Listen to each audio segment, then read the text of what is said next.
And we're live. Hello, ladies and gentlemen. Welcome to what's going on? Of our show, Cardboard Culture. We're two cardboard nerds. We got to meet over. That'd be that way. No, wait a minute, that way. Meet and Kent, and we're two cardboard nerds passionate about trading cards, conversations with genuine people. Inclusivity is our mantra. And tonight's guest we're honored to have is Nelson Wang from Velocity Sports Cards. Thank you, Nelson. Hey. So tell us about yourself and how you got into collecting. Well, let's get right into it, I guess. Yeah. So sure. I guess just like everybody else, I collected when I was a kid, right? Growing up in the late 80s, I got into baseball really hardcore. Like buddies of mine were baseball fans, and we played baseball every day at the schoolyard. So we started collecting probably like 89, 90. I had an older brother that was really big into hockey. So he was collecting hockey back in the late 80s as well. And then obviously with the boom and all that with the 90s. And then, as you get older, I guess like a lot of guys, they, kind of stop collecting, get into your teens and your 20s. You're like, you know what, I got to focus on other stuff, right? So I think I got out about, 2003. Bowman was the last like really kind of boxes that I opened. So then I kind of got out completely. And then I think like a lot of people, that picture in the background there kind of got me back into cards. Yeah. The Bautista bat flip. So funny story. A friend of mine, like, she was a big baseball fan, and everybody knows I'm a big baseball fan. So she's like, oh, can you get this card for me? I'm like, I don't know. I haven't really collected cards in a long time. So I look on eBay. I'm like, this card's going for like $20. Like this base card. I'm like, wow. I'm like, I don't know if I want to pay $20 for a base card, right? So I started searching around, and I found a couple of guys selling bulk lots, like 20, a lot of 20 for like $40. I'm like, okay, let's just do that. So I bought a lot of 40, paid the like, $8, $9 shipping from the States, and started selling them for like $20 a piece. And, here we are 5 years later, I guess, and Velocity Sports Cards. So it's kind of crazy getting back into it in 2016. And yeah. Pretty crazy. So back in 2003, Bowman, was there any particular person you were chasing? Not really. I was just really collecting Bowman because of the rookies, right? Back then, even I guess Bowman in '97 was big because of the Holiday. Vernon Wells were two big Blue Jays. I collect Blue Jays, obviously. So '97, I started really going hard into Bowman. '97, '98. It's interesting to see a lot of those guys that never really made it. Rocco Baldelli was in 2000, I think. 2001, I can't even name half of the guys. Probably 2001 was obviously Ichiro and Pujols. For sure, yeah. 2002, 2003, I don't even know. I think Brian McCann might have been the big name. 2002 was Jose Bautista. So, but I'm sure I still have some of those stuff like piled up in boxes and whatnot. But yeah. Great. So when you got back into cards and you started to start selling cards at shows and the monthly arena shows, what made you decide to go by Chipper 99? I've always been meaning to ask you that. Oh, Chipper 99. Well, I was a big Chipper Jones fan growing up. I think Chipper broke into the league around 1995, so I was about 16, and I was playing baseball myself. I love playing third base. I wasn't the switch hitter though, unfortunately, but yeah, I love playing third base and just watching him play third base, and switch hitter, power hitter, just kind of really just kind of gravitated toward him, and just loved the way he played the game, and defensively and offensively and all that, right? So Chipper, and then I think I started my eBay account in 1999, so that's where I got the 99 from. Okay. And 99 was his MVP year, right? So. Oh, right. That's true. Yeah. So a little bit of this, a little bit of that kind of. So I'm like Chipper Jones. I'm like, okay, let's do Chipper 99. So do you still PC Chipper at all or no? I still have like all his cards or anything. I've never sold I never sold a Chipper Jones card ever. So and then I don't really like, because there's so much stuff that comes out of his still. Like, every year there's dynasty cards. There's a lot of expensive stuff of his. So I don't really spend too much into it. Like some cards, like cheaper cards I'll pick up here and there, some serial number stuff. If I see some like $5-10 cards, I'll pick up, but nothing crazy like I used to. Like I probably have like 40-50 different autographs of his. bats, balls, gloves. I have a batting helmet, bobbleheads, everything, right? So it's yeah, I kind of stopped putting money into it. So, and kind of focused on other PC cards and all that. So Great. So nice. I'm just going to say quickly hi to a few folks that popped in. So, Hockey Guy, Chris, thanks for coming. And Yannick, again, thanks for coming to check us out. And then someone here likes your hairstyle, Nelson. So yeah, COVID haircut, right? Yeah, I got one too. I just buzzed the sides. For the Facebook user, if you go to StreamYard on Facebook and authorize StreamYard, you'll see your name. That's how we can tell who you are. Or you can just type in the comment who you are, and we can just say hi that way. And we have one more hello to say. Jeff McMahon says hello to everyone as well. So,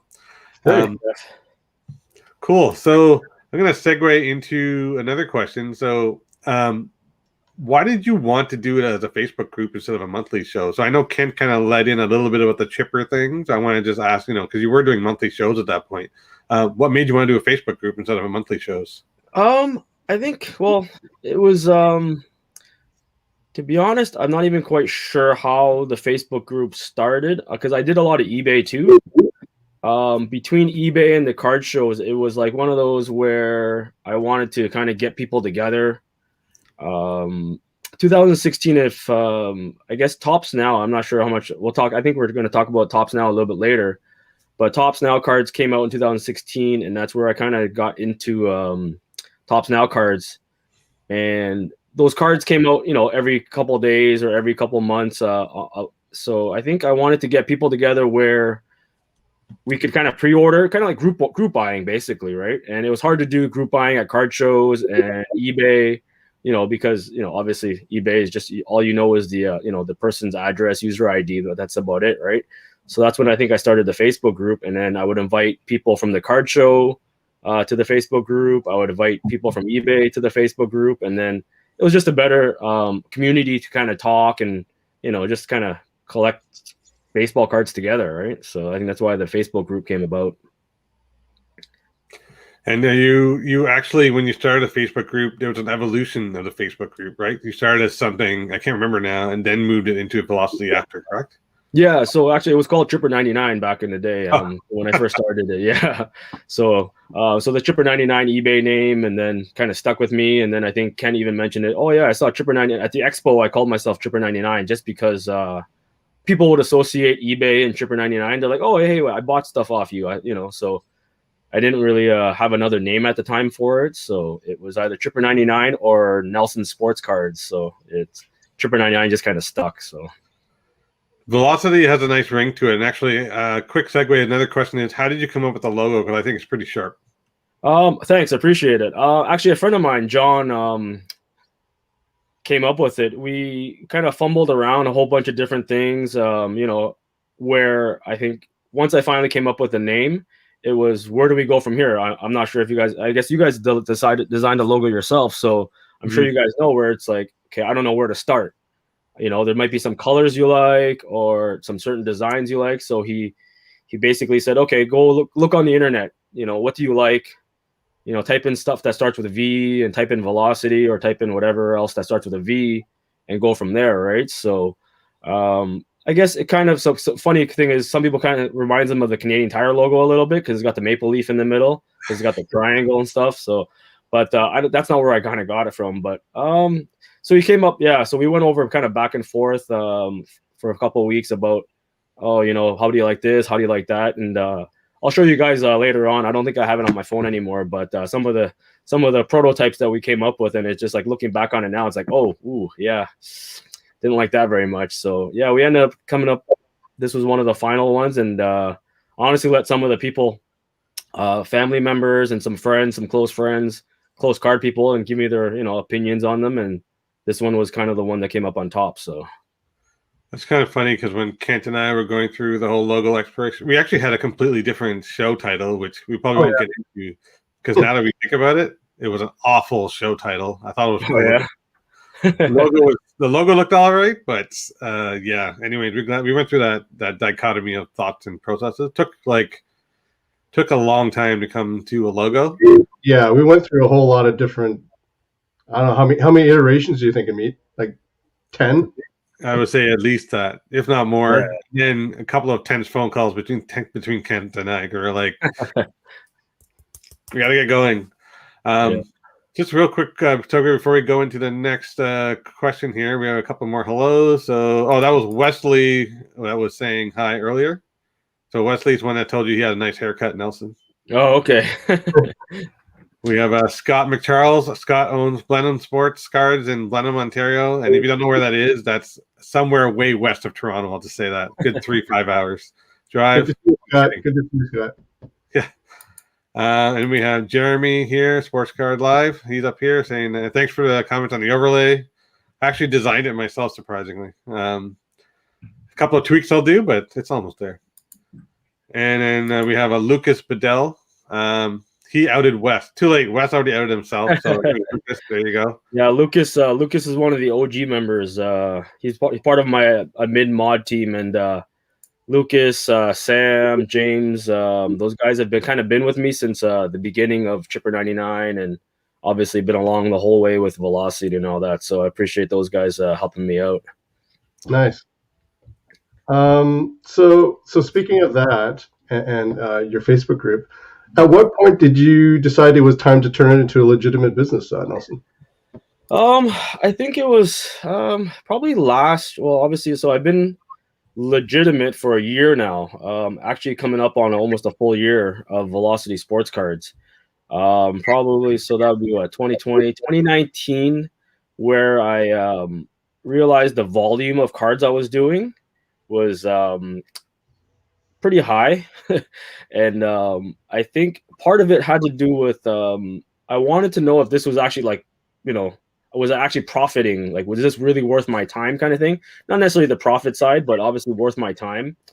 Sure. Because obviously I was putting a lot of money into it, and then I was collecting a lot of money, obviously buying, selling. But I wanted to kind of know for myself whether or not is cards, obviously without the boom from the pandemic, I wanted to know if cards was really, is it sustainable? Is it, kind of worth doing, basically, and kind of maybe prove to the wife that, hey, I'm doing this for a reason, and not just, for sure, collecting cards and collecting more cards and more cards, right? So, but that's kind of the reason why I went legit, and partly for the product too. But at the time I didn't know actually that I could actually order from distributors with a registered business. But I found out afterwards I was able to order products, but not all. I'm not sure if you guys know, with Upper Deck you need to be a diamond dealer to order Upper Deck products. So I can't have a diamond dealer license without a brick and mortar store. So, but I'm able to order Tops, and we won't even talk about Panini right now. I'll try to get Panini products, but yeah, it's a little bit of just kind of having on paper, able to to see that, okay, this could be something that's worth doing, right? It's worth the time that I put in and all that, right? So for sure. So now that looks like Velocity has taken off for you, and it's actually done really well.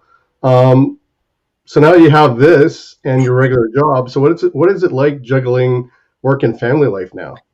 I get that question a lot, actually, because it's funny because we're chatting with card guys. We have a bunch of card guys that we always chat with, and I'm chatting with them at 11, 12 o'clock, and then I get up at 5:30 for work. So, and then I'll message people at 5 o'clock in the morning, 6 o'clock in the morning, and they're like, "Man, when do you sleep?" Right? Yeah, I've seen early in the morning, man. Yeah, I don't sleep. No, it's been a challenge. I think with the way Velocity sports cards and cards in general have really exploded. Yeah. It's been a real challenge for sure, trying to find that work-life, family balance. I'm not sure some of you guys know, but I have two kids, 8 and 6 right now, and obviously they're a handful.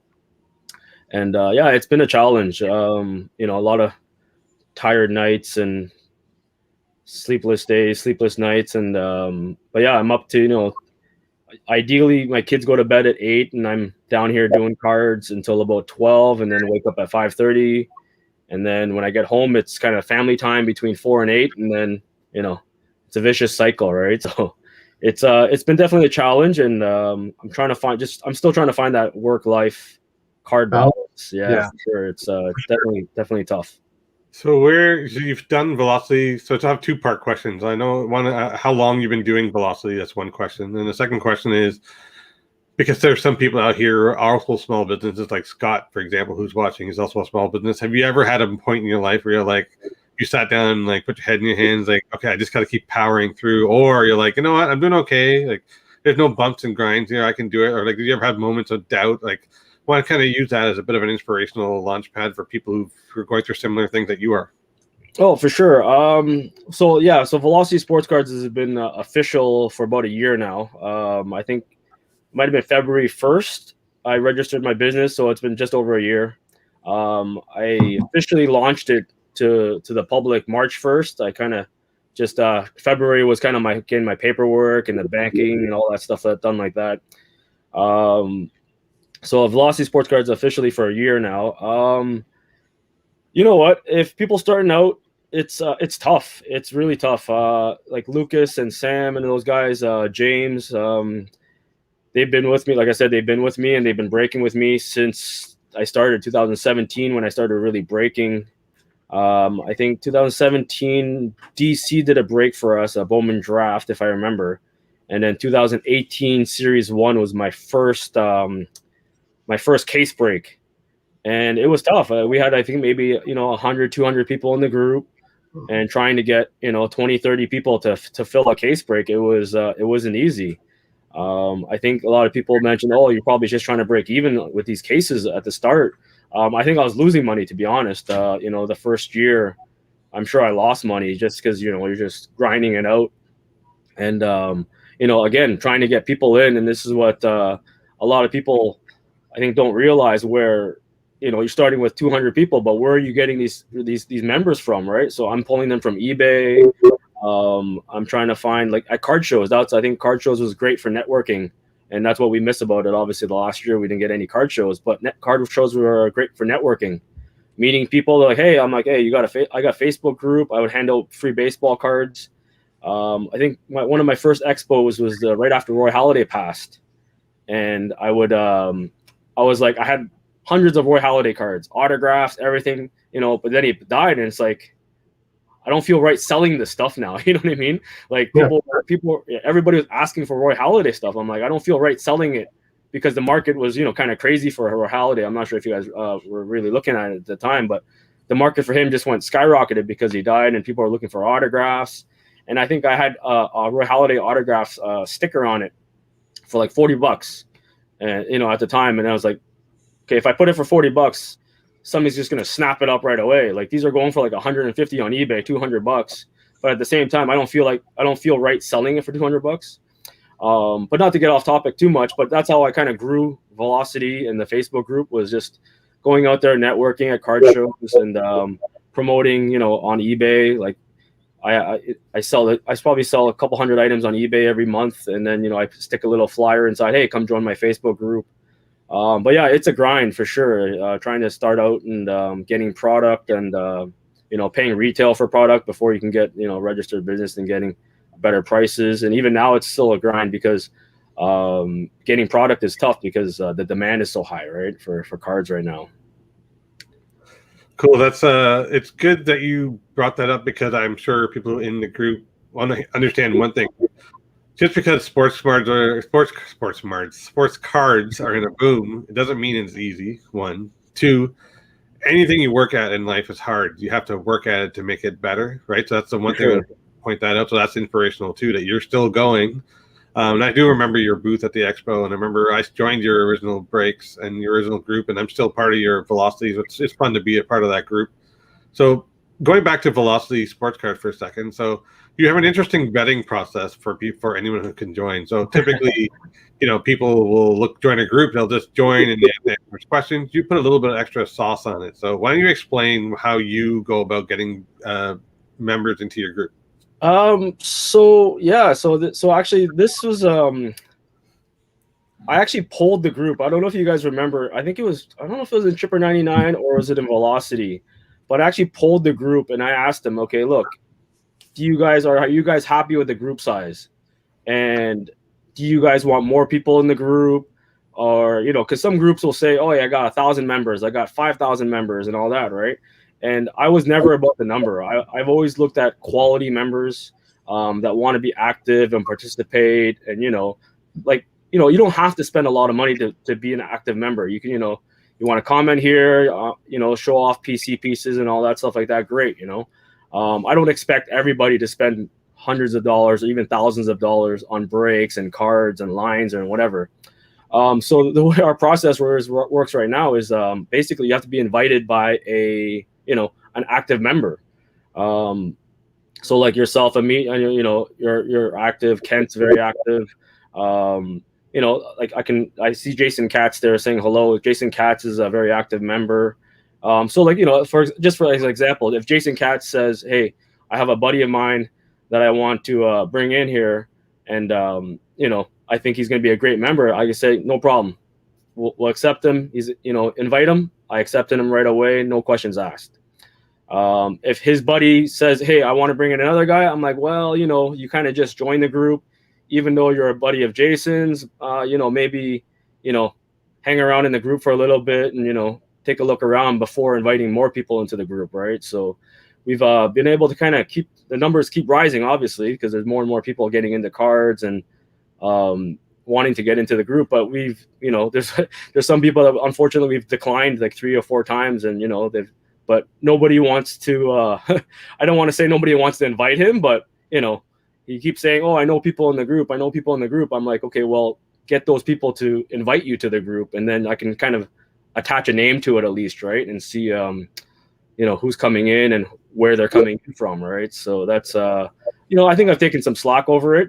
Like some people kind of want, hey, just why can't I get into your group? I'm like, well, I kind of want somebody to not necessarily vouch for you, but at least to somebody that's maybe had good trading, good trades, good buy sell interactions with you before I let you into the group, right? So but so that's kind of our vetting process. Nice. I'm going to take a quick segue to introduce a couple other people who just come in. So this is Caitlin. Caitlin, for all those who don't know or do know, Scott at Blenheim in Blenheim Sports Cards. Sorry, Stadium Sports. I'm saying it wrong. Stadium Sports Cards in Blenheim. I got it backwards. So hey, Caitlin, thanks for joining. And we have another person here who's not a. So for those of you who are saying Facebook users, you have to authorize StreamYard to put your name up. Otherwise, if you're not comfortable with that, just put your name in the comments and I can see who you are and you can say hello. So that's actually pretty interesting. I like the vetting process. It's kind of like a reverse vouch. So I kind of dig that process. And you do ask a lot of questions like, do you know so-and-so? Like you've been very literal about it. Yeah, I've probably messaged some of you guys before where it's like, hey, do you know this person? Because they're kind of dropping your name and I just want to make sure, right? Obviously, and before I let them in. So yeah, no, you have a very good vetting process. And with the vetting process, how do you look and view in terms of your group has matured because of it? Like, do you think it's been pretty good? For sure. A lot of people have said to me that they feel comfortable trading in the group, buying in the group, selling in the group. A lot of the guys, like for example, a lot of the guys that line cards, like Jeremy, whatever, like he'll put out the line, he'll just run it before people pay. Just because we know these people are going to pay. It's I think again I think I just mentioned a lot of people say they feel comfortable in the group, they never had any problems, knock on wood. I think we're also I think to go on that was we do the post approval where some people don't like, obviously, because every post needs to be approved, right? Yep. And some West Coast guys will say, hey, I'll get a message in the morning, I posted and get approved, and I'm like, well, on the East Coast it's 2 a.m, and it is what it is. It's I think it's the best way to keep everybody safe from scammers, even though again we're obviously maybe at some point we're going to allow more people into the group, or just maybe take away the pre or post approval, one or the other.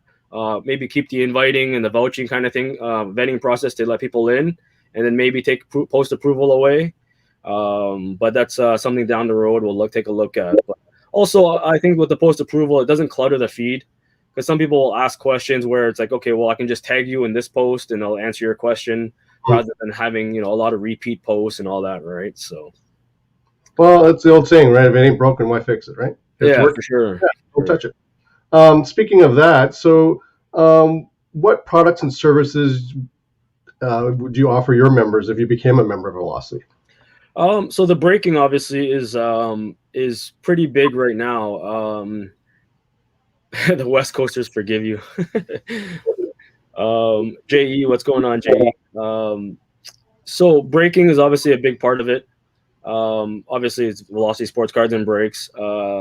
We usually break 2 nights a week, Wednesdays and Fridays. And if you guys are in the comments, you'll even Kent knows. I think last weekend the brakes filled. Oh yeah, they fill within minutes, right? I think I offer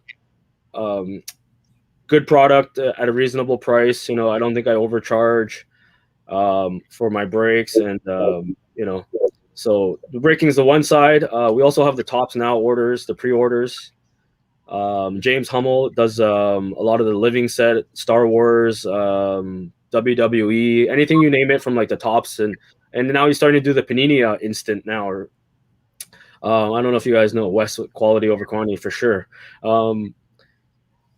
James does the Panini instant pre-order, so James has really kind of helped me out because if it wasn't for James, I'd probably be doing like strictly just pre-orders and group ordering like every day of the week, right? So really appreciate all the work James has done for the group. Otherwise, people would be overpaying for these cards if they're ordering from Tops directly, right? Sure. Yeah. So what else do we got? We got the lines that, here and there, they tend to fill. Lucas, great pricing and grading possibilities. Yeah. So grading is another thing that we do.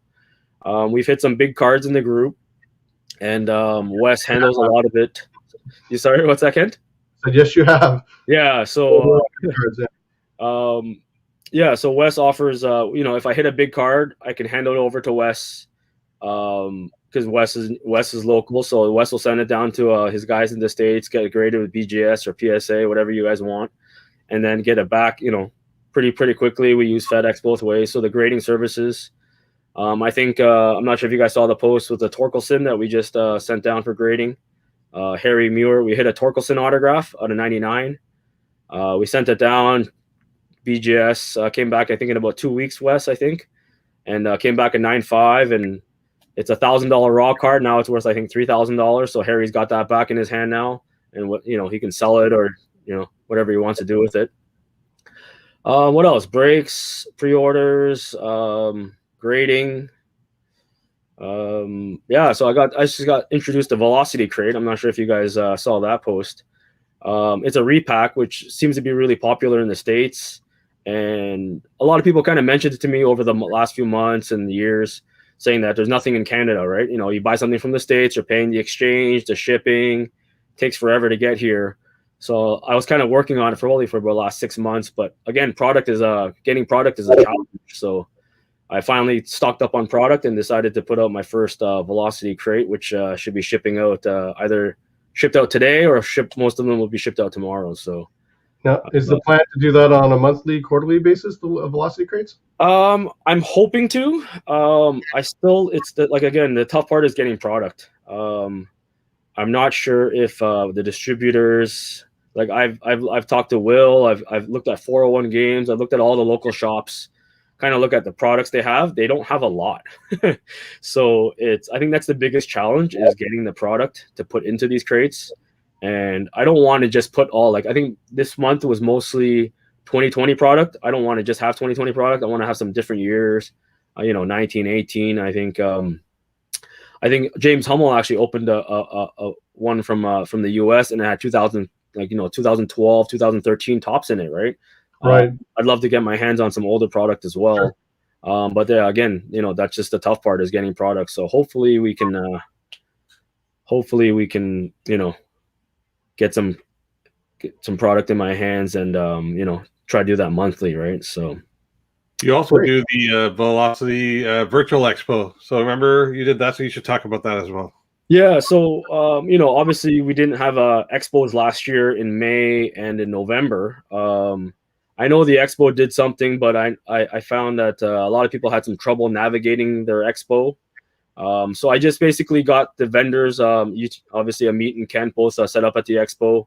Will, DC, Walker, I'm just trying to, off the top of my head here, Mike, Matt, there's a bunch of guys. So I just basically let you guys post as much as you wanted all weekend long. You know, some guys can only post a Friday, some guys can only post a Saturday.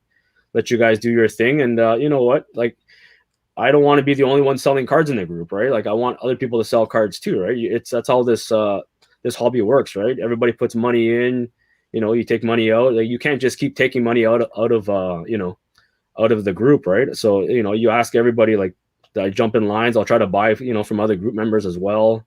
But you know, when we post, I've told all my admin, this has been a tough part with the post approvals, but I've told all my admin, once you approve a post, it's off limits to you for, like, you know, 5-10 minutes. You know, let other people kind of have the opportunity at it, you know, at a good deal, right? Rather than trying to snipe it ourselves, obviously, right? So also mention, sorry, go ahead. Yeah, so we miss out. You know, I think some of my admin has told me, it's like, I don't know if I can be admin no more because I'm missing out on some good deals, right? I'm like, okay, well, that's totally your decision, right? So I think Wes brought up Shane's Luca Silverado was the big one that we hit last year. Was so funny story with the Luca Auto. I think raw, when we pulled it, it was worth about 3,000 or 4,000. We asked Shane what he wanted to do with it. We sent it down to BGS, got it back 9.5, and I think we ended up selling it, I think, for 14,000. I think it was, Wes. And Shane never touched a card, so so we kind of took care of him that way. Shane, obviously, if you guys know, Shane is you know, a very active member in the group as well, so we didn't mind doing that for him. And Nelson, if I'm not mistaken, that came out of a retail box, right? Yes, it was 2018-19 Prism Retail. Yeah, that was by far the biggest hit I've hit so far in breaking. So that was pretty big. You should also point out that, Nelson, when you're doing the virtual expo, you're not asking for any kickbacks. Oh yeah, for sure. Like, I don't expect you guys to pay me rent or anything. You know what I mean? It's you know, again, we missed the expo. We all missed the expo. You know, whether you're buying or selling at the expo, we all miss it. And you know, in November, I think we went live a couple nights, I think, to you know, give people a little bit insight on what we do and because that's the whole expo. Like, I don't care if I sell $1,000 worth of cards or $10,000 worth of cards at the expo. It's all about the experience, right? Hanging out with the guys, talking shop, and you know, again, I get to meet a lot of the group members that I've never, you know, met face to face. A lot of them, and you know, they'll say, hey, you know, I'm part of the group. I'm like, oh, okay, you know, I know the name, but sometimes you can never put a face to it, right? So it's great meeting people at the expo, and yeah, I don't expect anything from you guys, you know, when you're selling cards in the group and all that, right? So it's great. Yeah, I think it's very commendable. And you've reached out and you've asked me 2-3 times. You know, one time I couldn't do it, you asked me again, so I appreciate that. Yeah. It is kind of funny because I was the only hockey guy that actually was in the group, so I actually made quite a few hockey sales because of that. But yeah, that was an interesting one. Yeah. We have a question from the group, so I'm just gonna bring it up really quickly.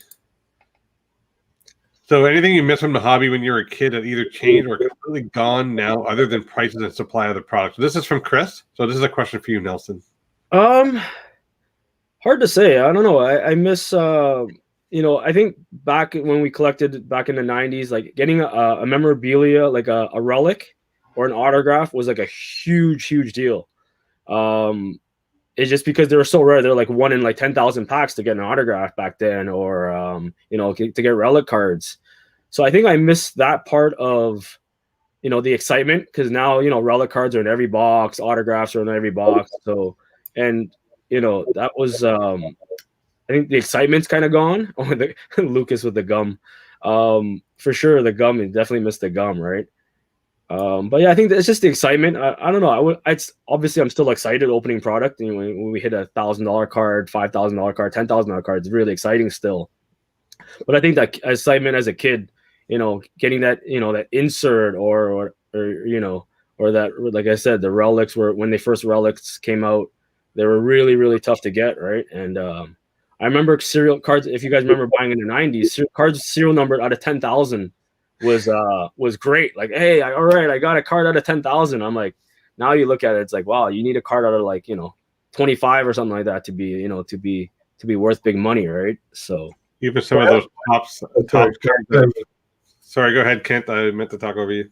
No, I was gonna say, tying into that. What's that? Was it the Stanley Cup hologram? What's that out of? Oh, 90 Pro Set. Yeah. But what's it's number 2? Someone in the group may be able to answer that question. For some reason, it's a very high number. I just can't think. Yeah, but what is that worth now? That's like worth a lot now. Yeah, yeah. High graded ones are a couple $1,000, I think, right? Yeah, if Jeremy's listening, he has the pulse on that, so maybe he can contribute what that would be. Lucas wrote 5,000. I think that's, I don't know what PSA grade that would be, but yeah, there is that. But the one answer question for me, you're gonna laugh. I actually missed the opening of the wax from the OPG packs. That's why I miss. Oh yeah, for sure, the wax feel, right? I think 5,000 was the I think the print run. I think. Okay. Yeah. So 5,000 was a print run. Yeah, because I think Lucas bought some Pro Set to chase. I think he was chasing it. Pack of just base cards. Yeah, you don't see that too much anymore. So Lucas's white whale is the Pro Set hologram, just for the record.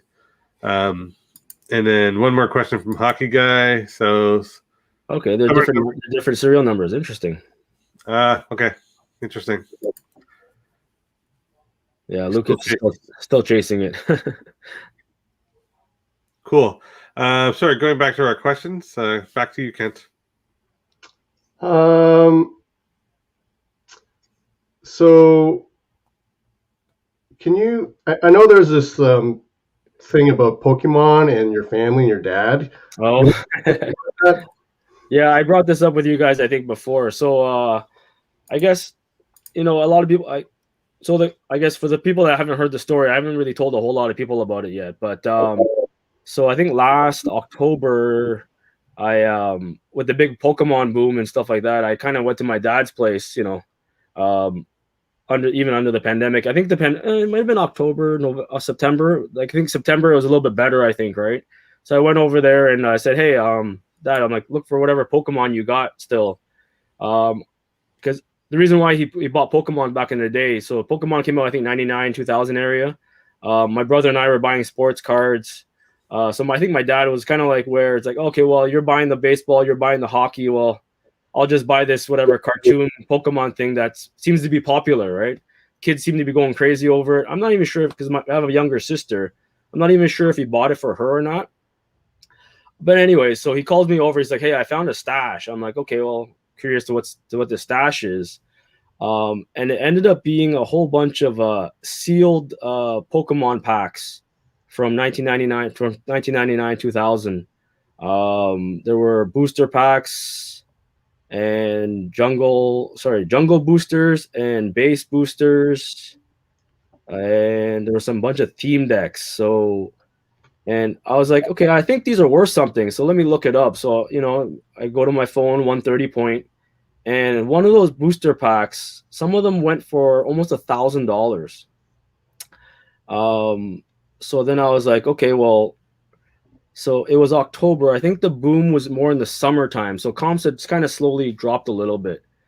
So then I was like, okay, let me look up some other stuff. So all the booster packs were roughly $1,000, and he had about 20 or 30 of them, I think.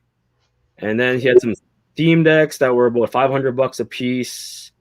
Yeah, so I think so he had jungle and the base too, I think. Yeah, so Wes knows. Wes is my Pokemon guy. So we had boosters and theme decks, and based on summer comps, I had it priced out at about $30,000, I think. Wow. So yeah, so my dad almost, I think, had a heart attack. And I was just floored. I just could not, based on limited. Yeah. So Wes knows because I kind of talked to him about it first because Sure. I don't know Pokemon. He's the Pokemon guy. So I quickly messaged him. I go, "Yo, man, I found all this Pokemon in my dad's basement," and he was just, I think he kind of, I don't remember what he said, but I think it was one of those words that we can't say. We don't want to say live. Sure. But yeah, so I think it was about $25,000-$30,000 worth. And unfortunately, the market kind of started to dip around that time, around October, November. So I asked my dad, I'm like, hey, what do you want to do with this stuff? He's like, take it, do what you want, whatever you want with it. I'm like, okay, well, I don't feel right selling this and then taking the money. So like, I think I talked to Wes and I talked to DC about it, and it's like, hey, what do you guys like? What are your opinions? What should I do with this stuff? Right? He's like, well, there's no point in keeping all of it, right? So ended up selling it, and I'm just gonna put that money aside, and when COVID's done, I'm just gonna take my parents, my brother, my sister, and her family, and just maybe go for a vacation or something, right? So go for a nice family vacation, and yeah, so pretty crazy finding all that in the basement. Right? Yeah, no, thanks for sharing that story. It's one of those attic finds, but in this case, it was the basement. Yeah, for sure, right? Like I wish I could find 52 Topps Mantle rookie in my dad's basement, but I just found all these cartoon cards, right? So it worked out in the end. Yeah, for sure. Oh, I'm not complaining whatsoever. So I've always wanted to be that guy to find something like that. So I've known two people personally. You're the second to have a find like that. I'm trying to remember what the other find was, but if I'm not mistaken, actually, I don't know 100% for sure, but someone had found some old cards in an old library book, but I can't remember. I have to corroborate that story, and if I remember who it was, I'll get them to come on the show. Wow. And then Wes, we're going to have to get Wes on one day, because if he's the Pokemon guy, he can educate all of us, because I'm still trying to learn, and I've been ripping packs for months, and I still don't know what I have. Yeah, I'm still learning as we go, too, with the Pokemon, so it's still pretty big right now. It's still going strong. So I got a couple of questions for you, and I think you touched on this already, and you can kind of just elaborate a little more, because it affects a lot of Canadian people who are in the sports breaker culture. So the pros and cons of being a Canadian breaker compared to U.S. counterparts. How are your feelings on that? There's definitely pros and cons for sure. The big con is doing PYTs, pick your team. Obviously with a Canadian group, the pick your teams, 90% of the people want the Blue Jays. So it's tough on some products. There's certain products that we have done the PYTs and they've been successful. I find the higher end is easier to do with the PYTs because people are chasing the Yankees, obviously. We have some big Detroit Tigers fans in the group. But obviously every team has their big chase cards, right? But it's tough to fill every single break PYT because there's always those teams that nobody wants, right? You're gonna have the Miami Marlins, the Baltimore Orioles, that nobody wants, right? It's unless you're chasing a big rookie or a prospect like Bowman, nobody wants the Miami Marlins, right? That's the tough part where you see in a lot of US groups, the PYTs just snap because you have people all over the United States, obviously people from every single baseball city there is, or every football team or basketball team. So those PYTs fill pretty quick in the States. So that's definitely a con. The pros for sure, I believe what most people say to me is getting the cards fast, right? You do a break in the States, you're waiting, and with the pandemic, even now you're waiting months, before you get your cards, right? Obviously I can't sort the cards in a night and get them shipped out the next day, but I usually try to get everything shipped out, within 3 or 4 days. And if it's a large amount, you're getting it expedited. So you're getting it, in a couple of days, right? So you're getting it, in about a week or two rather than, sometimes months coming from the States. So a lot of people have said that to me where I love breaking with you because I get the cards faster in my hands, right? So, So that's definitely I think the big pro that I get. And again, it's the culture too, right? I think the people in the group, it's a great group overall. You talk to a lot of members. Again, I'm friends with a lot of these people in the group. Obviously with you guys, I've hung out at the expo, and I consider you guys friends, right? All my mid team, all those guys. We've hung out and we've spent time outside of cards, and just kind of we met at Winterfest last year, actually. So Winterfest last year, we met up with a lot of them. I met up with Lucas, I met up with James. At Winterfest because we're all big fans of the Blue Jays, right? So I think that culture a lot of people love about the group and love about the breaks where they can just chat, and there's no we try to keep the negativity out, and a lot of the I guess the more try to keep it family friendly as well too, right? So it works out well because, like Kent mentioned at the beginning of the show, our mantra is inclusivity, diversity, genuine people, and also about the culture. So that's one of the things that appeals to me and your group is the people are very easy to deal with, very nice. sure.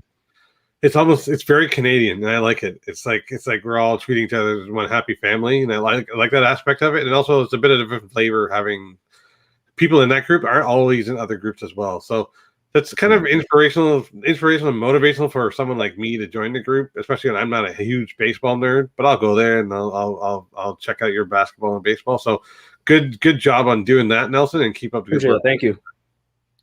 Oh, to touch on that as well, actually, is I actually polled. I don't know if I did a public poll or I just messaged some people on the side where it's like, hey, what do you guys think of if I open it up to the Americans, right? If I wanted to really grow the breaking side.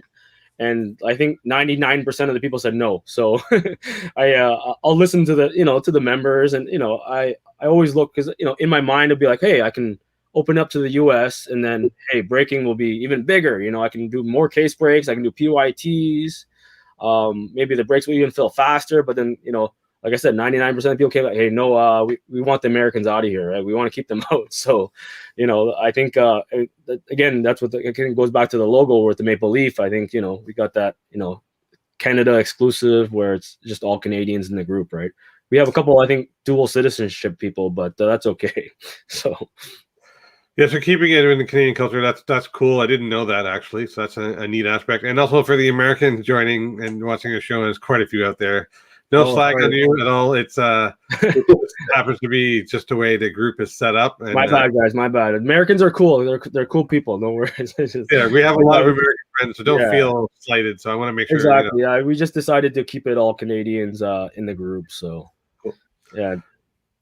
So actually, this is going to be the fun part. So I don't know if you actually are cool down with this, but if you want to show some of your personal collection, now's a good time. We're about almost at the hour mark, and I think it'll be a good segue.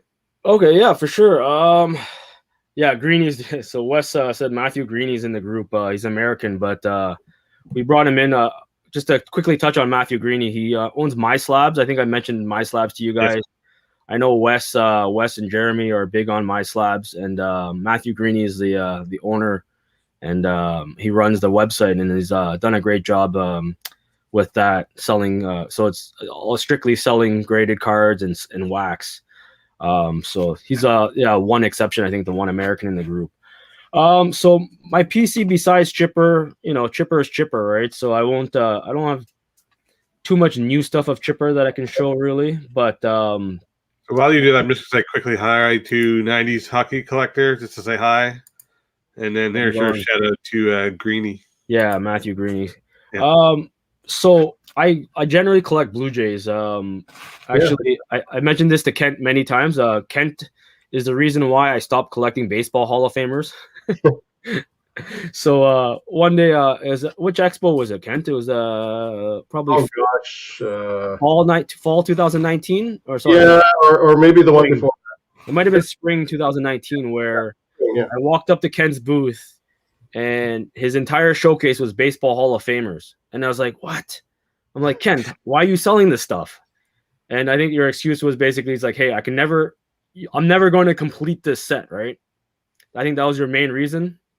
Yeah, it wasn't possible because you either get outbid or the ones that are really rare get snapped up or you can't afford it. So yeah, so like the Babe Ruths obviously are going to be expensive, those Ted Williams and all that stuff. So I'm like, so it was that weekend where I'm like, you know what? I think Kent's right. I'm like, I'm never going to be able to finish this set. Like, if you're a completist, you're never going to finish that set, right? So I'm like, I think after that, I gave up and started selling my stuff because of Kent. So I do have a big autograph collection. It's a Hall of Fame set. I'm not going to show you all the cards in the set, but I showed some people. It's a 1998 Donruss significant signature set. Oh yes. So it's got Koufaxes in it. Nice. And same thing. These are all numbered to 2000. So back then it was like, wow, 2000. That's it's not a lot, but nowadays it seems like it's a lot more. Yogi Berra's in that set. But so so there's 18 cards in the set. 17 of the 18 are Hall of Famers. Here are the big boys. There's Ernie Banks is in that set. Stan Musial. Nolan Ryan is one of the big ones, and George Brett. So the one non-Hall of Famer is actually Don Mattingly. So I'm really hoping Don Mattingly kind of wins out, maybe win some World Series as a manager, and maybe can get in Veterans Committee or something. I figure why not, right? If Harold Baines can get in, Don Mattingly can get in too, right?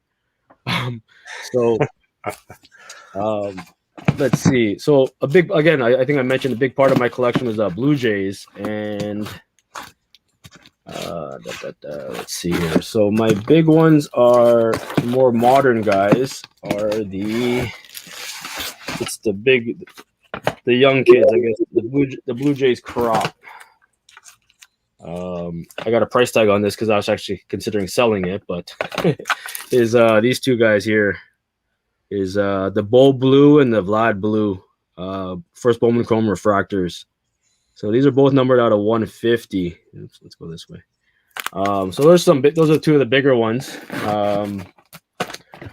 But I also like collecting one-of-one autographs. Who doesn't like collecting one-of-one autographs, right? It's something unique, right? Because you want something that nobody else has, right? So Archives is a good Archive Signature Series is a good. It's encased auto, obviously, so you're not, ideally the cards are in pretty good condition. So that's an AJ Burnett 1-of-1. Nelson, yeah. So you're collecting 1-of-1 Blue Jays autos? Yeah, 1-of-1 Blue Jays autos. So David Cone, and these are pretty rare ones too, right? Because David Cone doesn't sign much Blue Jay stuff. I got the Sean Greens, Justin Smokes. This is a good one. It's pretty rare too. Dave Winfield in a Jays uniform. Oh, beauty! Because he played like one season with us, right? So there's not a lot of cards of him. Johnny Olu. I like this one. It's because it's Opeachy. Dave Steeb. Opeachy 1-of-1. So yeah, Blue Jays in general. So there's some guys that I can't get their 1-of-1s, but then there's nice pieces like this. Ricky Henderson. It's World Series. Logo in the background.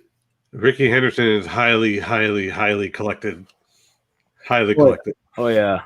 There's some people with deep pockets that go for him. Where's my? Can't seem to find the one I'm looking for right now, but there's a Paul Molitor one, which is really nice. There it is. This is one of my prized possessions. It's a 1-of-1 inscribed 93 World Series MVP. I love his signature because it's so tiny. It's like he starts off with the big P, right? Lather, and it's all really tiny, and it's like, oh, okay. But he kind of played that way. He was very meticulous, right? Yeah, for sure. Pretty quiet, going about his business, right? There's the one that's one of my favorites too, Doc. So I think we're gonna touch on this a little bit more later too. Is Topps Now? So Topps Now is very unique. Has very unique pieces. This is one of obviously a lot of people's favorites. Is the triple autograph of all the young kids, Bo, Vlad, and Kevin. So Topps Now, if I guess we'll go into that, is in the moment cards, right? They do cards as the moment happens. This is a Kevin Biggio, Vlad Guerrero ball relic. Yeah. So I love the Topps Now brand. There's a majestic logo, Kevin Biggio from the Players Weekend. It's a cool one. That one's out of 5. Poor James. This is a nice one too. Edwin Encarnacion. Yeah. Wild card walk-off inscribed, and it's 10 out of 10 his jersey number.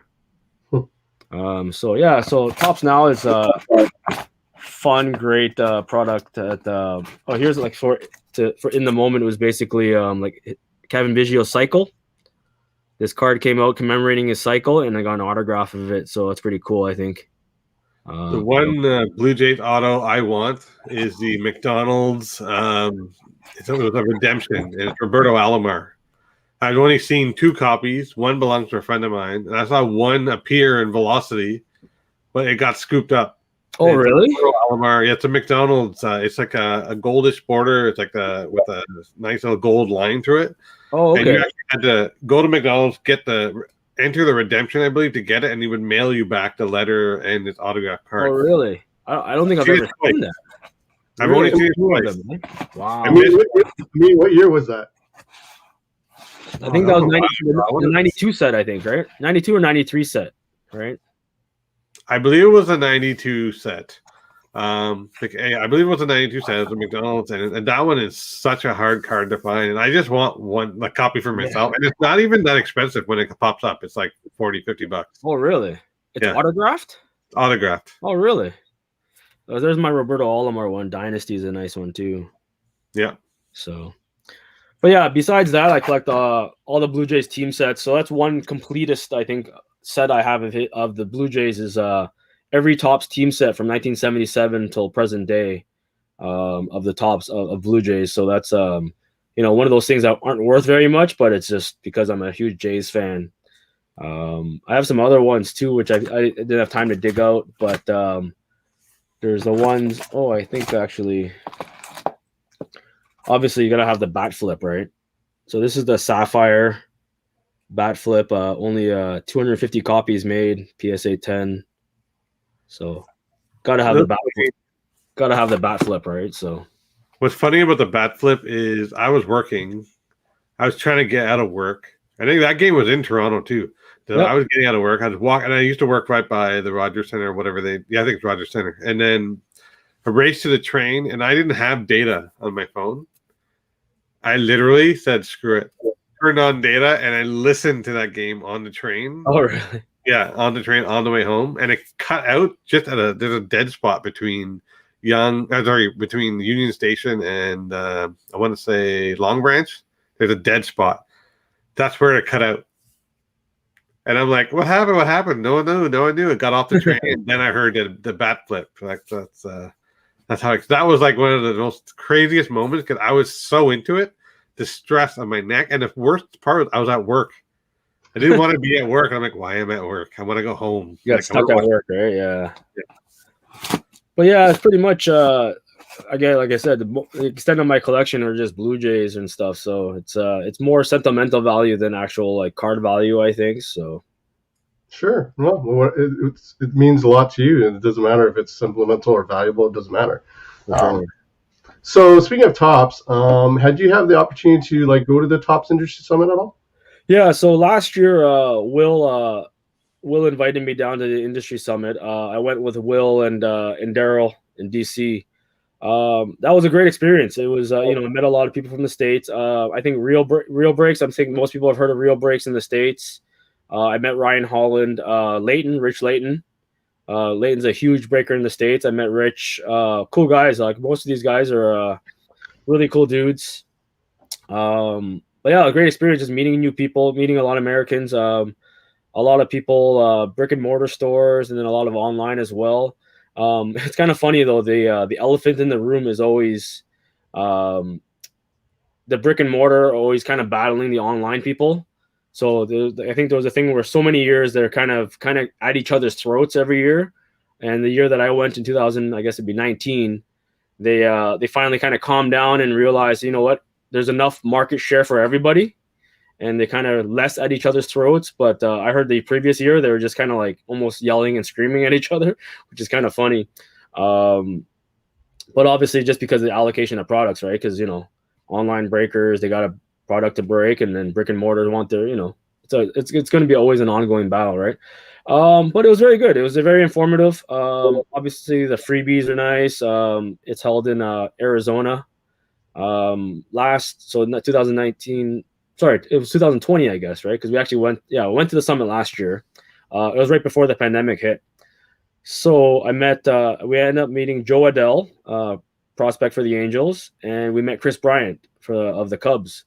So that was pretty cool. What they do is you line up and they hand you a blank card, and you go up, shake his hand, and they sign the card for you right on the spot. So it's pretty cool. Unfortunately, I don't even know where those cards are right now, but yeah, it's a nice souvenir to have. Got some pictures with them, obviously. But yeah, everything's taken care of. You pay, your industry fee and then your flight down there, and everything else is kind of taken care of. But yeah, there's some parts where there's some seminars they're talking about certain things that you might not be interested in, but then they brought up some things where you're more interested in, like they bring a lot of new products coming out, and yeah, there was the MLS part was MLS Soccer's, they got contract with Tops, right? So that was kind of where everybody kind of like zoned out and went on their phones and whatnot and all that. So, but yeah, it was a great experience, and I told Will I was really appreciative of inviting me down, and unfortunately this year they didn't have it, because I would obviously, being a registered business, I could go down this year on my own, right? So I didn't have that this year, so it's too bad. So Great, thanks. So now with the whole pandemic and the whole big, I guess, splurge with card activity, I would say. How do you find with products and trying to get products for the group? Are you finding many challenges with trying to get products nowadays? Oh, for sure. So even with so the prime first example is this 2021 Series 1 that just coming out, is released tomorrow. In previous years, I can get almost as much product as I want. It's flagship, right? So flagship, for those of you that don't know, it's a base product. It's supposed to be like a base, cheap, affordable product that you buy a box of, you build a set. There's not many hits in it. Like, you don't get autographs and relics, nothing really crazy. But over the last 2 years, flagship has really risen, kind of out of the, I don't know, what do you call it? Like, it's risen above a lot of other sets. Because people want kind of just a base rookie card of a player, right? They don't want, the fancy smancy Gypsy Queen or Heritage. They just want a Topps rookie card. So this is where flagship comes in, because this is kind of like it's their base rookie card. And so the demand for flagship has just gone through the roof over the last couple of years. And this year's product, I'm probably breaking maybe 2 cases, where last year I broke, I think, 6 cases. In 2019, I broke 10 cases. So it's just, and the cost has gone up. The cost has doubled. So the cost has almost doubled in the last year and a half of flagship. And we're going to see this all year long with product, the demand for it. Prices are through the roof. Allocations are tough to get. So it's a struggle to get product. Without the boom 2 years ago, I can get as much product of almost any product I wanted. I can, I could tell Will, I could tell, any store I wanted to. I could walk in there, you can buy any product on the shelf. Now it's just, you go, it's like, okay, that's sold out, this is sold out. A lot of people that buy online, you go on 401 Games, Red Nails. A lot of the product that's brand new is either overpriced, or I wouldn't say overpriced, but it's priced high, or it's sold out, right? So it's going to be a definite struggle this year, I think, to get product. And especially being an online retailer, which is I'm considered as, because I don't have a brick and mortar store. Sure. I believe the distributors are going to be kind of, giving more product to brick and mortars, which I understand, right? They have, they have overhead to pay, they have, staff to pay and whatnot, which I'm totally cool with. But yeah, it seems like there's going to be less product out there. There's more demand for it. Whether or not we're getting less product in Canada or not, I can't speak for that. I'm not sure. But I know it's going to be a struggle for product this year, I think. So I think Topps 2021 now, right? I think that will be in plenty supply. So I think you could probably, and just a popularity, Nelson, you can break that till the cows come home. I think you're safe there. Yeah, that's what people think, but it's not going to be the case this year. It's not going to be the case. Like I said, I think I'm going to be breaking 3 cases of Topps Series 1 this year, where in previous years I could just keep breaking. I think last year I did 5 or 6 cases, right, of Series 1, and this year I'm getting 3. And that's me going elsewhere. Like I bought a case from 401 Games, paying the retail price just because I need to break it for my customers in velocity, right? Otherwise, I'd be breaking 1 case, and well, there's going to be 22 people in that break, tomorrow, and there's going to be probably 30, 40 people that are going to be upset that they're not getting into the break, right? So it's definitely going to be a challenge this year, I think. So even like you said, even it's a top base product, it's still gonna fill really quickly, and there's gonna be a lot of people left kind of sitting on the sidelines watching the break, right? Rather than being in it. Well, look at it this way: you get shut out of the break, you save money, so it's not all lost. But the other point of it is the Walmart. You can't even get Walmart product anymore. So there's that too, right? And then in Topps online, what's the top first off the line? The first off the line? Panini has first off the line, but Topps will just on release day. Topps will release X amount of hobby boxes, and then those usually sell out within minutes too. So yeah, okay. Well, I wish you more than enough luck because I need to get in on your break, so you better get some cases. So one thing I wanted to ask you about is a quick segue. It's actually a good segue because you're talking about the release tomorrow. Our relationship with PSA Canada, PSA Canada is Len. So you kind of you've introduced me to Len mostly. I heard of him at the expo and stuff, but you really opened my eyes to him. So I want to talk about your relationship with PSA Canada and Len, and you probably heard that on Jeremy's show, Sports Card Live, he had introduced Brad Houghton on there as well. So why don't you just touch on that and about your relationship with Len and take it from there? So yeah, it's not really anything like crazy that by any means. I think I met Len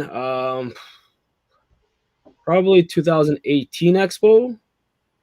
Might have been 2018 November Expo where same thing. You kind of word of mouth, you hear, Len Potty does PSA submissions. I'm like, okay, well, let me go over there and talk to him and see what he's all about, right? And so he's Platinum Promotions at the Expo, and we just got to talking, and it's like, hey, so I just really started subbing through cards, small amounts. It's like, hey, I just that's when kind of grading started to boom, right? I think it was late 2018, 2019 when grading kind of started to boom. I just think I've maintained a pretty good relationship with Len over the last couple of years. But really, it's nothing special. Like we've talked on the phone a little bit here and there. And I think I mentioned to him the Facebook group, and so a lot of people, I think it might have been yourself or somebody else, would talk to Len and say, hey, I'm in Nelson's Facebook group. And then Len is like, okay, you're not sure what you're talking about. But then Len he'd call me and say, hey, this so-and-so mentioned your name. I'm like, okay, he's in my Facebook group. He's like, Len, we all know Len isn't really tech savvy. So he doesn't do anything Facebook or anything. So I kind of ended up being kind of a liaison for him. Just a messenger, really, just to pass along information that Len, wanted to pass along to a large group of people rather than, sending out mass emails or calling people. I just became that guy to, kind of be that messenger. And I post in my group, hey, Len's, this and Len's that. And, he's busy, don't bother him kind of thing. Or, so I've been, I'm sure you guys have seen those posts where one weekend he was sick and, just really couldn't do anything. And I just kind of told people just leave him alone a little bit. But yeah, so, and then, we've obviously talked a lot, Len, over the last couple of months of all the changes going on with PSA Canada and with PSA, obviously, and then getting Brad in as a partner. Yeah, so I've also talked to Brad a few times on the phone as well, just, keeping that communication open. He's asked my opinion on a couple different things. Yeah, I don't, we do that group sub now, and we're trying to, to get more people integrating. Because if you send 10 cards on your own to him, you're paying a lot for shipping and all that. So us collecting it, Wes is doing a great job with that. I know he's stayed up a couple of nights getting our last submission in. I think in November we sent in almost 1,000 cards for the group, and I think this month 500 maybe. If Wes, I'm not sure if you're still on, but I think we have about 500 or 600. I think cards going in this month as well. So. But yeah, he's a lot of work. It's not easy entering all that information and packaging it and shipping it out. And then we still haven't got our November sub back actually. So, but Len's been pretty good communication. Brad, like I said, Brad's seems to be it was 300 and 350 this month. Okay, so not as much as before because obviously with the price going up and stuff, and it was a really short notice too. So we couldn't get a lot of people's cards in that needed to ship it to us, right? So. If it makes you feel better, our Beckett sub is 9 months. No, how long has it been, Kent? Since last May. Yes. Yeah, I heard about that. I know a few people that have that cards in that sub. So yeah, so BGS is obviously really behind too. I think PSA. Some people have PSA subs from other people other than like they didn't send to PSA Canada. Some people said, hey, I found out about PSA Canada too late. I sent 100 cards to this person, and they still haven't got their cards back from last July yet. While, PSA Canada with Len, the agreement we had was, pretty much every 2 months we were getting our cards back, right? Obviously not so much in November, but, before that, we were getting our cards within 2 months. Len's submission was 60,000 cards in November, which was the PSA believed. I think PSA said that it was their largest one-time submission that they've ever gotten.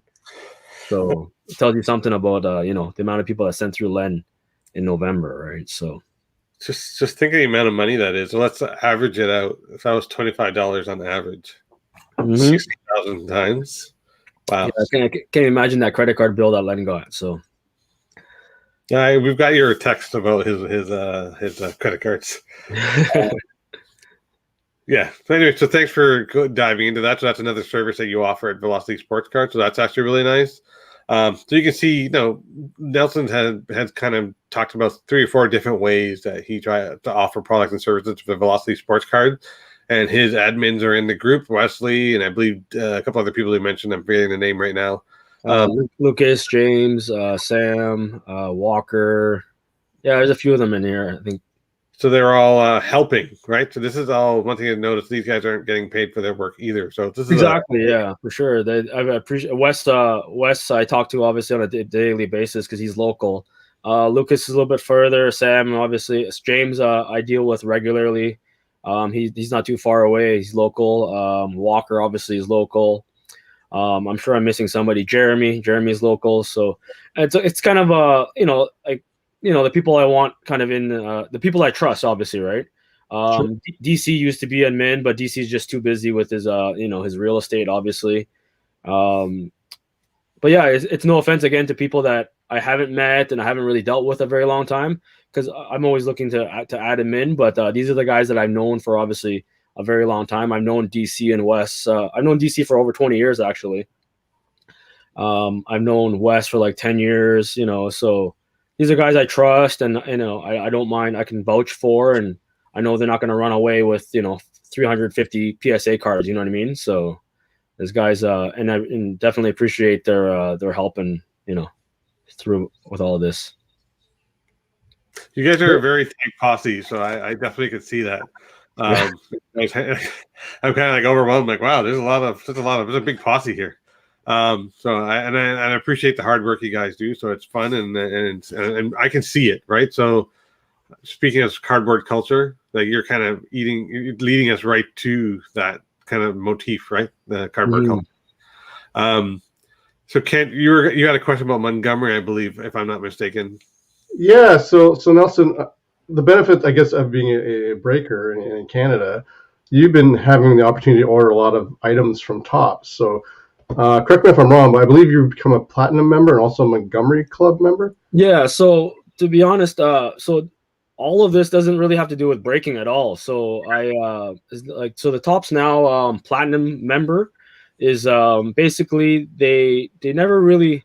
So it's kind of a hush group, but obviously social media, Facebook, it's gone out there a little bit more. It's basically the top 25 spenders of Tops Now products. They haven't really given us an exact number. I joined the platinum membership last year, and they invited me down to New York for a summit. It was actually pretty cool. So they sent me a thing like, hey, come down to New York. We'll pay for your one-night hotel, lunches, dinners, everything expensed.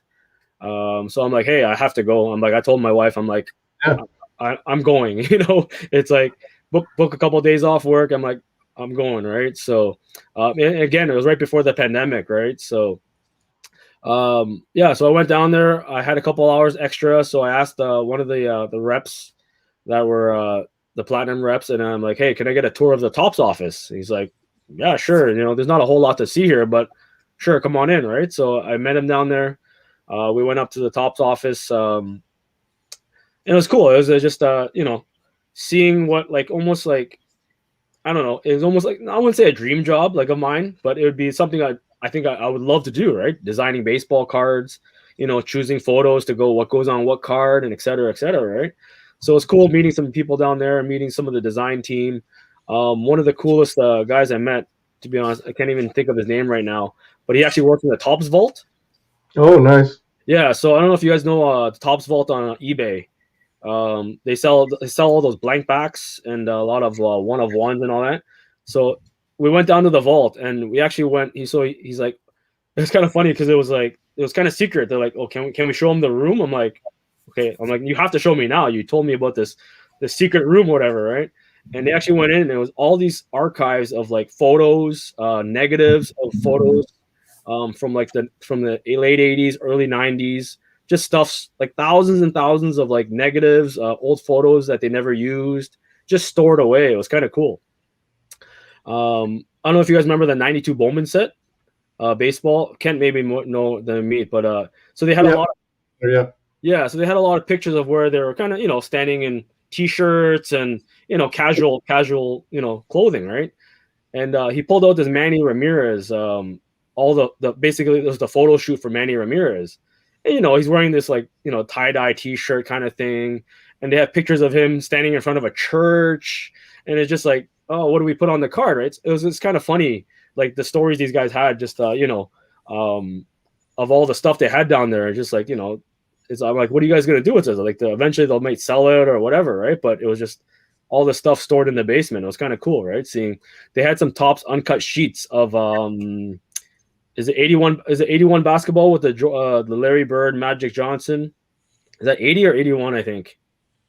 I don't recall. Yeah, but he had an uncut sheet of that rookie year, just like huge, whatever size of a table sheet, and he showed me like it was the Bird, the Magic, rookie card on there. I'm like, man, can I have that as a souvenir or what? I'm like, it's like no. I'm like, okay, fine. But yeah, some pretty cool stuff in the vault there. So that was no 52 mantle sheets, huh? No 52 mantle sheets. So that was the Topps Now Platinum membership. They took us to the Metropolitan. There was a baseball card exhibit there. We ended up going to a Nets game, just social thing, kind of schmooze us kind of thing, talk, and it was pretty cool because we had all kinds of different people there. You have flippers, eBay flippers, down at, obviously people that Wes says that it's 8081. Okay. So you had all kinds of you had people that would flip thousands and thousands of cards on eBay.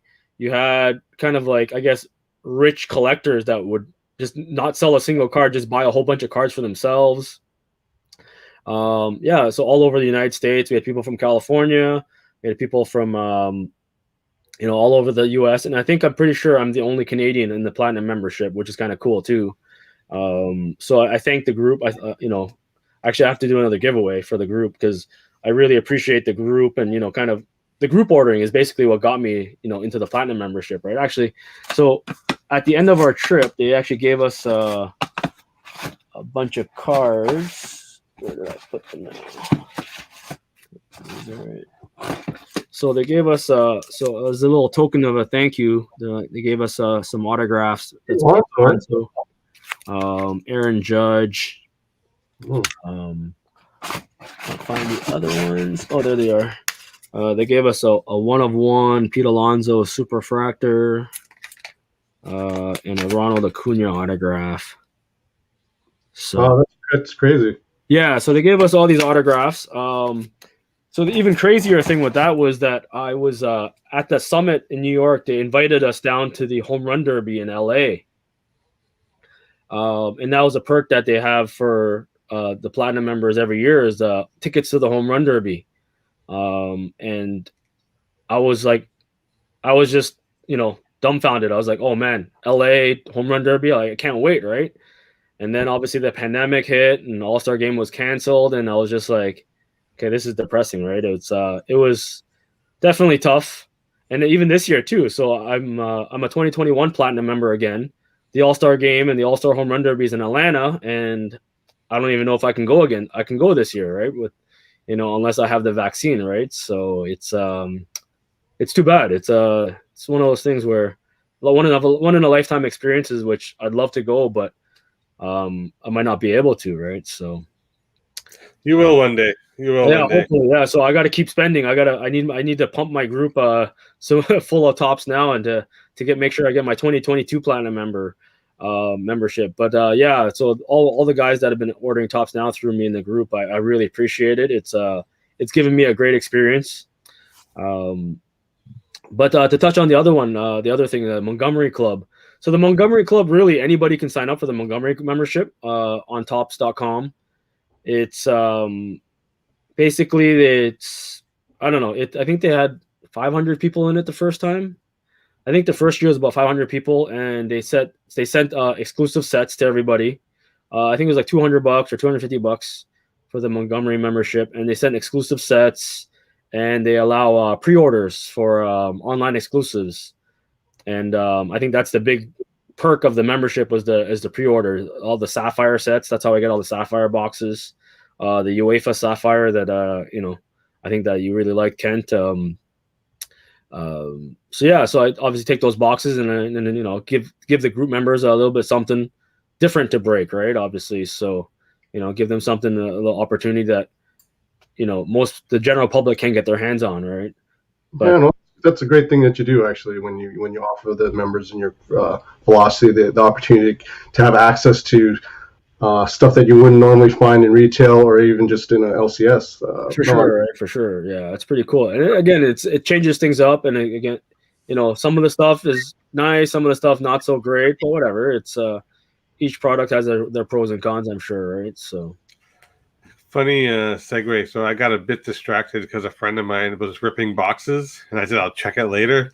And then he had it on the screen. So I actually was watching it in the corner of my eye. I'm like, I gotta pay attention. I'm hosting this stream, so I gotta pay attention. I was like, okay, I shut it down. So that's why I was kind of looking off in the corner. I'm like, oh, I better just come clean and say what I was doing.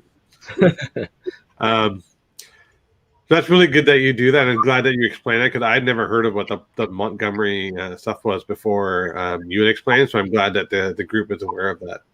I know we're at an hour and 20. Are you okay if we go? It's a little bit longer to wrap up. For sure. Yeah, let's cover everything. Let's give the people what they want. For sure. I appreciate you coming on, and we'll definitely wrap it up at the end. So I want to go for lucky number 13, question number 13. I want to talk about your favorite Blue Jays memory. You obviously have one, which is the bat flip. Talk about your other favorite memories. I think obviously the Joe Carter, right? The Joe Carter walk-off home run World Series. How can you top that, right? I was so that was about 93. So I was 14 years old, and a teenager, and how can you forget that, right? You knew where you were exactly at the moment. I wasn't quite old enough to go downtown yet and party with the rest of them, so I just stayed at home and screamed and yelled in my living room, right? So I think definitely the Joe Carter. The bat flip obviously we're always going to remember. I think those two. I think one memorable one too is actually I was at the Roger Clemens. As much as people might have hate Roger Clemens, but I was at a Roger Clemens game where he started and he struck out 18 batters that game. So that's one I remembered for sure because I was live at that game, and it was just phenomenal watching a pitching performance like that, right? So I think that was one of probably for in game, that was probably my most exciting game that I've ever been to, was that one there. Just the dominant pitching, a true baseball, a real baseball fan will appreciate pitching performances, obviously, right? Obviously Halladay had a bunch of them as well. It was one of his first first major league start where he almost threw the no-hitter, I think, right? So I remember watching that one. That's a big one. I wasn't quite into baseball in '85, their first division win there. 89, 91, 92, 93, those years. The Alomar 90, I think it was 91 or 92. 92, right? Where he hit it off Eckersley. That's a huge one. So I actually met Roberto Alomar last year at the Winterfest. It was one of the groupings I got was meet Roberto Alomar, and I was like, oh man, I'm just tingling. My body's tingling right now just thinking about it. I finally met Roberto Alomar, right? And because that was one of those things where one of my favorite players growing up as well was Alomar in that moment, and I brought it up to him. I was like, hey, what's your biggest memory, right? Like, I asked him that question, and I'm like, it has to be that one off Eckersley, right? He's like, yeah, that's up there, right? I think there's some people kind of laughing and giggling at me because I was just like a kid, meeting Roberto Alomar, that 14-year-old kid or 13-year-old kid, whatever, meeting Roberto Alomar, right? So Don't worry. sorry. Don't worry, Nelson. I've done some pretty stupid things as a kid, and I'm not as a young kid. So quick segue. I'll tell you a really quick story, and I'll let you get back to your Blue Jays memories. So, I was at the Pearson International Airport in Toronto, and we had to pick up my mom, who was coming back from England, I believe, that day or on that flight. And no, she's coming back from Toronto, I believe. Anyways, the whole entire Washington Capitals team was in the restaurant. Oh, wow. And I was a huge Dale Hunter fan, and I was young, but I knew my players, right? So Dale Hunter, Mikhail Pavanka, there's a big burly defenseman. I'm forgetting his name. I think I want to say Rod Langway. There was a whole bunch of them, and I remember my dad knew that I loved the team, so he put me in the line. He shoved me in the line. I remember he put me in the line, and I'm going to get fries, and I look up, and I'm like, I know that face. And I look around, I know that face too. And I'm looking around, and my dad's just smiling, and I'm in the lineup where the Washington Capitals were getting their lunch at the airport. Okay. And then we found a table in between a bunch of Washington Capitals players, and I had a plate full of fries. And I was so enthralled that I grabbed the sugar. You know the sugar? Those sugars have the lid that's the aluminum lid that pops open and doesn't stop until you pour the thing back. I had emptied it onto my plate. So my dad was watching me and literally was like, I put my hand in, grabbed a fry, put it in my mouth, started eating it, and I'm like, what's sugar on my fries? And everyone there was watching. The coach was watching me. Yeah, it was interesting. So anyways, don't feel bad because I did that when I was a little kid. So For sure. But I did that last year, though, so I don't know. That was last year. So, but yeah, so, obviously, yeah, a bunch of Blue Jays memories and, but yeah, so I don't know, as a sports memory, so this one over here, I don't know if you guys know, my wife, when I met her, she was a big Rudy fan. Oh, yeah. The movie Rudy. So we actually went on a road trip and we watched a Notre Dame football game, which was kind of cool. So that was a pretty good memory too. Blue Jays aside, obviously. So my brother got me that, but that's I don't even know what game that is, but it wasn't the game that we were at. But it was just I don't know if you guys ever walked into a college football stadium or NFL stadium where it's just 80,000 people, and it's just it's mind-boggling, right? It's just that was a pretty cool experience as well. So. Michigan State Spartans against the Wolverines. That's gonna be huge, right? Yeah, I believe it was at. I can't remember where I saw it, but I remember there was a ton of people there. Yeah, well, both of those stadiums hold. I think Wolverine Stadium holds like 85,000 or 90,000 people. I think, right? So yeah, it was interesting, and that was. I'll save that for another story. I learned so much about the U.S. in that story. Anyways. Sorry, you had one more Blue Jays memory you're going to bring up, so I forgot about that. No, I think that was pretty much it. Yeah, so like I said, there's a whole bunch, I'm sure, but I brought up the big ones, I think. So cool. So Kent, I did this last show, so Kent, I'm going to have you wrap up with the most important question and the whole purpose of our show. So go ahead, Kent. Sure. So we like to do this with all our guests, and when we get towards the end of the show, we want you to tell us what inspires you the most. What keeps you driving? What keeps you going? Like, what inspires you today, as Nelson? That's a tough.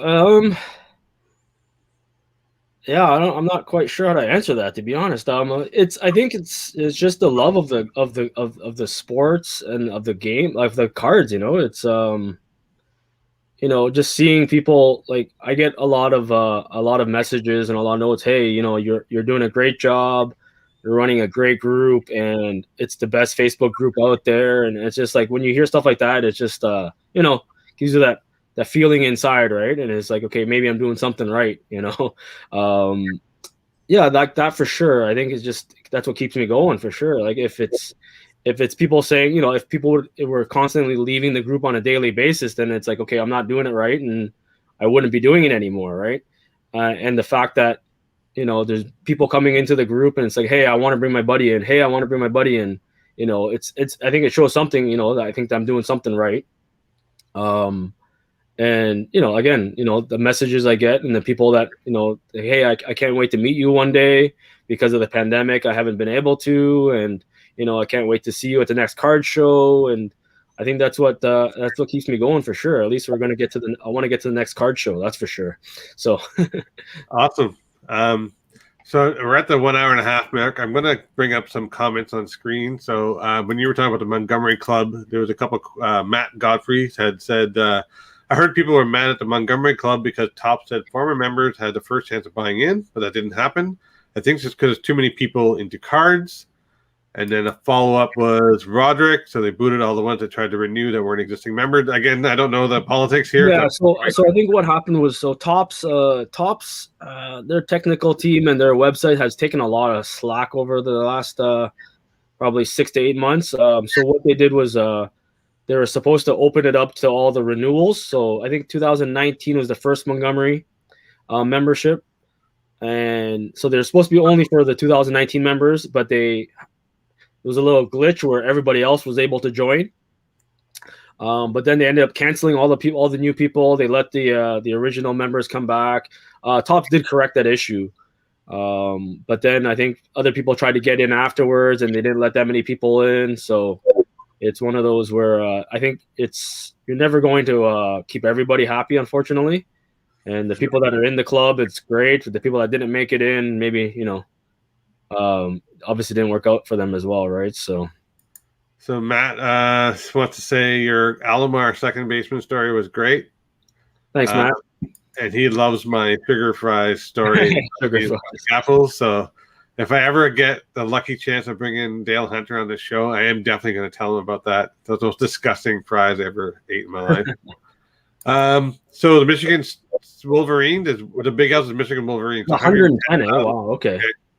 Oh, sorry, it's 108,000. Sorry, we're off by 2,000. At the big house. You got a Facebook user, I don't know who this is, but basically saying that Nelson packs and ships, the way you pack and ship your cars shows you care. You're helping us create memories with our kids today by passing down the passion and the fun with our kids, sorry. And then one final question is, that's why I was getting to get into year one. He's probably talking about Montgomery again. Yeah, he's talking about the Montgomery, yeah. Once you got in year one, you're good to go for the following years, right? So Nelson, I want to thank you for coming on. You're our guest number 2. We've had a consistent viewership of plus 15, so I'm happy to see that. Awesome. Thank you for having me. For sure. Thank you for coming on. We appreciate it very much. Yeah, this was good. It was enjoyable, and we got to learn about you we don't get to do that when you're behind the Facebook posts, right? We want to get to meet the man behind that. So for sure. I'll make sure we save the video out so we can actually post it on your group. Yeah, that'd be awesome. Yeah. So for those guys still watching, I'll post the break at 10:45. All right. Yeah, there's a slow break happening apparently. Oh, the break's not happening. I'm just gonna post the break for tomorrow. Yeah. So I'll post it at 10:45. All right, guys. If anybody's watching, so. You said that was gonna get moved to the 11th, right? No, the break's still gonna happen tomorrow. It's just so I have my Topps Now Platinum Summit is a Zoom call tomorrow. Oh, okay. So I'm just gonna have to move the break either before or after the Zoom call. So I'm gonna have to try to figure out how long that Zoom call is gonna be. Might try to break it before, or I might just push it to 11 o'clock tomorrow night. I think. I was trying to joke so that all the people watching would think that the break was happening later, and they would get angry and then start causing trouble. But they didn't fall for it. There was one last question, which I'll show from Chris. Do you have any cool Josh Donaldson? Oh, you know what? I never showed the Donaldson, but yeah, I have it is a 1 of 1 as well. So it's nothing crazy, but it's just a 1 of 1 Donaldson. It's the 100 home run club, I think. So nothing crazy. Cool. But yeah, mostly 1 of 1s. I try to keep in my collection, but or unique pieces, obviously, right? So. I guess that was a reference to probably my break. Sorry. That's true. I'm still click happy and getting used to it. Sometimes I show things I haven't figured out. Oh wait, there's a question here. Still mad how Oakland treated him. Yeah, that's not true. Okay, so gang, I'm going to wrap this up. Again, thank you to Nelson Wang for joining. I really appreciate it. We're definitely going to save the video out for later use for you, Nelson. We can post it to the group. Thank Awesome. you all for the questions, and spread the love, and keep inspiring others to break cards and enjoy the culture. Thanks, guys. I appreciate it. Thanks. Appreciate having me on. Hang out there for a second, Nelson, and then Yeah. we'll just